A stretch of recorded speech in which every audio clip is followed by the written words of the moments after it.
J. Edgar Hoover spent 48 years as the director of the FBI.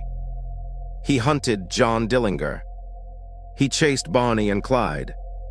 He went after Al Capone, the Rosenbergs, and half the organized crime families on the East Coast.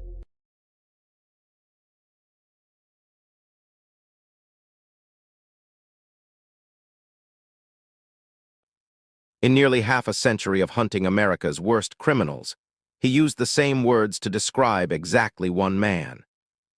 He called him the nation's cruelest criminal. He called him the most cold-blooded, ruthless, and atrocious killer his agency had ever encountered. The man J. Edgar Hoover reserved those words for was not a mafia boss. He was not a serial killer with a body count in the dozens. He was a 27-year-old lumberjack from a small mining town in Minnesota. A man who could poach 40 ducks before breakfast and survive a week in the wilderness eating raw rabbit.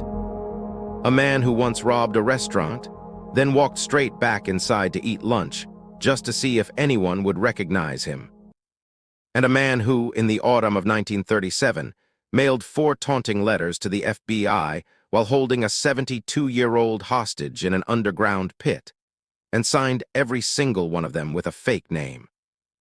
John Henry Seadlund was born in Wisconsin in 1910 and raised in Ironton, Minnesota, a small iron mining community of maybe a few hundred people, where the land was vast and the winters were brutal, and most men worked underground for their living.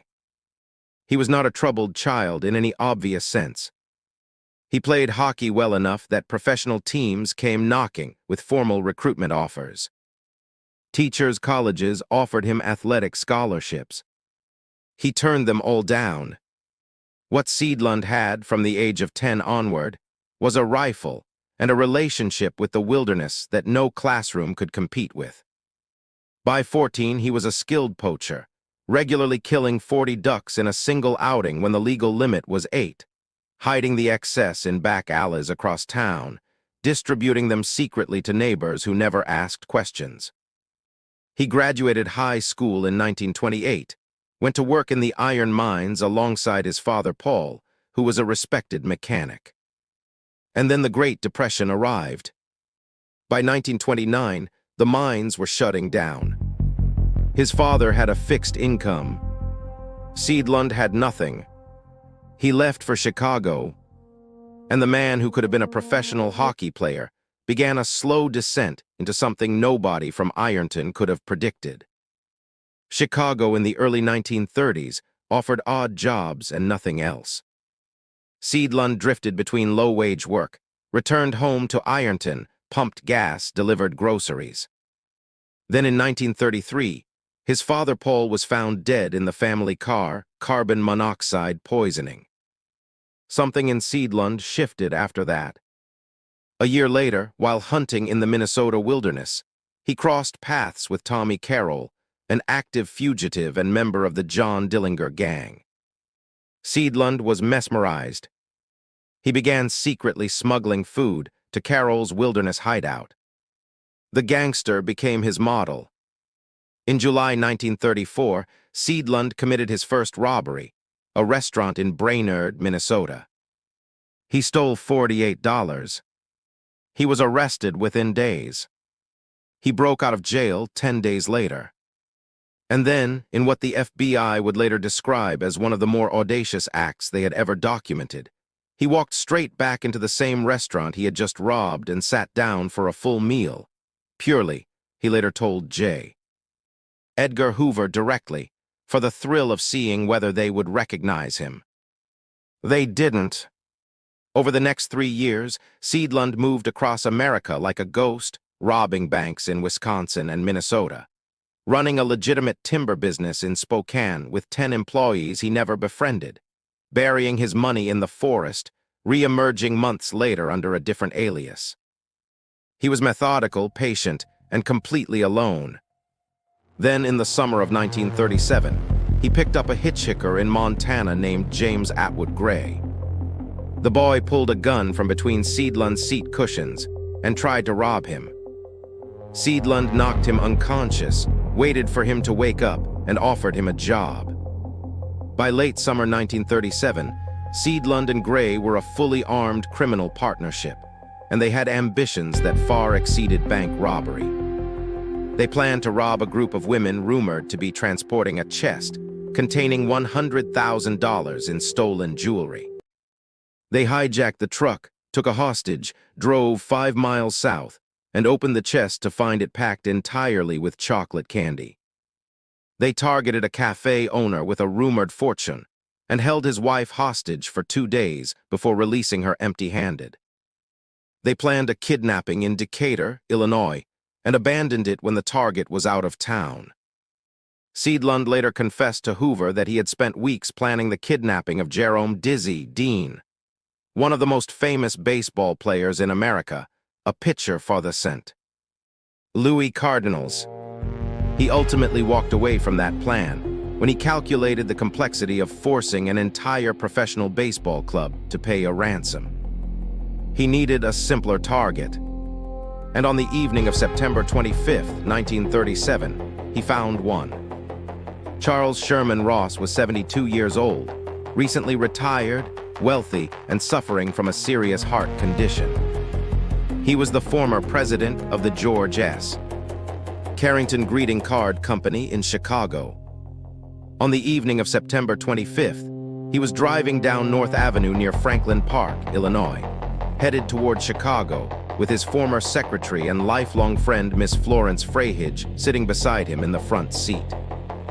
At 7:15 p.m., Ross noticed a vehicle behind him flashing unusually blinding headlights. He told Florence, and these were almost his exact words, "The car behind has been following us for some time and displaying unusually bright lights. I don't like the looks of this." He pulled toward the shoulder to let it pass. The car behind accelerated, cut in front, and boxed him in. Seadlund leaped out with a revolver. He found the driver's door locked. He smashed the gun barrel against the glass and screamed that he would fire unless it was opened immediately. Ross unlocked the door. Seadlund patted him down, stripped him of his belongings, and announced, "This is a kidnapping. My boss told me to bring you along." Florence pleaded. She told Seadlund that Ross had a dangerous heart condition. Seadlund turned to her and demanded in a barking voice, "What are you, his daughter or his sweetheart?"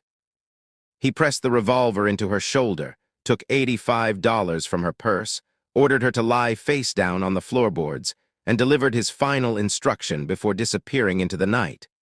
"Don't call the police after we have gone, or we'll kill him." Florence waited on the floor until the engine faded. Then she got up, drove to the nearest telephone, and called the police. One of the most intensive manhunts in FBI history had just begun. While Ross sat in an underground pit in the forests of Emily, Minnesota, cold, elderly, and suffering from his heart condition, Seadlund was in Chicago typing. Over the next 10 days, he sent 4 ransom letters to Ross's associates. They were not the letters of an uneducated man. They were calculated, layered, and dripping with contempt for the federal agents chasing him. In the first letter, Ross was forced to write in his own hand, but Seadlund added his own instructions, demanding $50,000 in non-consecutive, unmarked bills, and signing himself simply, "Your friend, Charles S. Ross for Abby." In the second letter, he gave himself a new name, Albie, and instructed the recipient to find a secret photo developer and place coded advertisements in the Chicago Tribune classified section.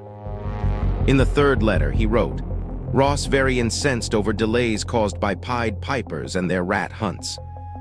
The Pied Pipers were the FBI.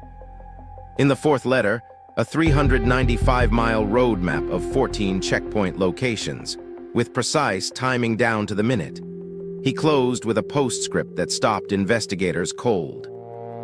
P.S. Ross opines as how there's too much vitamin G in this mess. We agree. When Seadlund finally cracked under interrogation, he explained that vitamin G was his personal slang for the federal G-men, the FBI agents hunting him. He had been mocking them, in writing, while they searched for him across the country. The ransom, $50,000, was dropped on a highway near Rockford, Illinois, on October 8, 1937. Seadlund collected it and split it $30,000 to himself and $20,000 to Gray. Ross never left that pit alive. 2 days after collecting the ransom, Seadlund drove Gray and Ross to a remote dugout he had built himself the previous summer, 17 miles northwest of Spooner, Wisconsin. At 7 in the morning on October 10th, something erupted between the two men. Seadlund later claimed Gray reached for a weapon. What is documented is what happened next. All three men, Seadlund, Gray, and the 72-year-old Ross, fell or were thrown into the underground pit. Ross was knocked unconscious by the fall. Seadlund fired multiple shots into Gray. Then he walked over to the unconscious old man who had done nothing to him and shot him in the head. He covered the pit with dirt and brush. He drove north to Walker, Minnesota, and buried a typewriter box containing $32,000 of the ransom money deep in the snow. Then he bought a wire-haired terrier to keep him company on the road, traded in his car for a clean Oldsmobile, and drove to Chicago. He would spend the next 97 days moving across the United States, Philadelphia, Miami, New Orleans, Pecos, Los Angeles, changing marked bills, gambling at racetracks, spending freely, untouchable. The FBI had done something methodical and patient of their own. They had recorded every single serial number of the $50,000 in ransom money before it was handed over. And as the weeks passed, those bills began surfacing in banks, in businesses, in counting rooms across the country. Edgar Hoover flew personally to Los Angeles when the trail grew warm. He established a command post at the Santa Anita racetrack near Los Angeles. FBI agents posed as cashiers at the betting windows. On January 14, 1938, a man stepped up to place a bet on a horse in the third race. He handed over a bill. The cashier, a federal agent, checked the serial number. It matched. Seadlund was quietly surrounded. He had uncashed winning tickets worth $18 in his pockets. He was carrying $14,000 in ransom money. He was arrested without incident. In his hotel room, agents found more marked bills. The man who had outwitted half of American law enforcement for 97 days was taken down at a horse race by a $20 bill.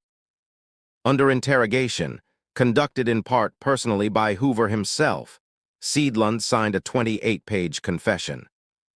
He was flown back to Minnesota and led agents through waist-deep snow to the buried typewriter box, which still contained $32,645 of the ransom. Then he was taken to Spooner, Wisconsin, and directed agents to the dugout.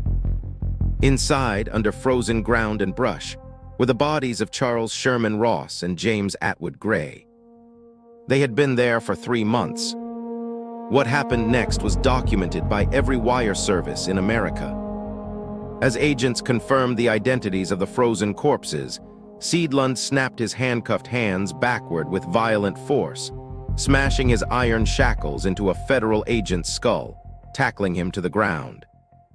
It was his final attempt to run. He was subdued immediately. He had nowhere to go. He was already standing in the evidence of everything he had done. John Henry Seadlund pleaded guilty. He told the court he preferred death to a long prison sentence. A federal jury recommended the electric chair after deliberating for exactly 90 minutes. On July 14, 1938, 13 days before his 28th birthday, Seadlund was executed by electrocution in Chicago, Illinois. He was the last person ever executed by the federal government in the state of Illinois. Before his execution, he asked a Crow Wing County undertaker, a man from his home county in Minnesota, to attend. He told the undertaker he was sorry for what he had done. The undertaker took his body back to Minnesota and buried him 2 miles south of Ironton, directly beside the grave of his father, Paul, who had died 5 years earlier of carbon monoxide poisoning in a family car. The man J.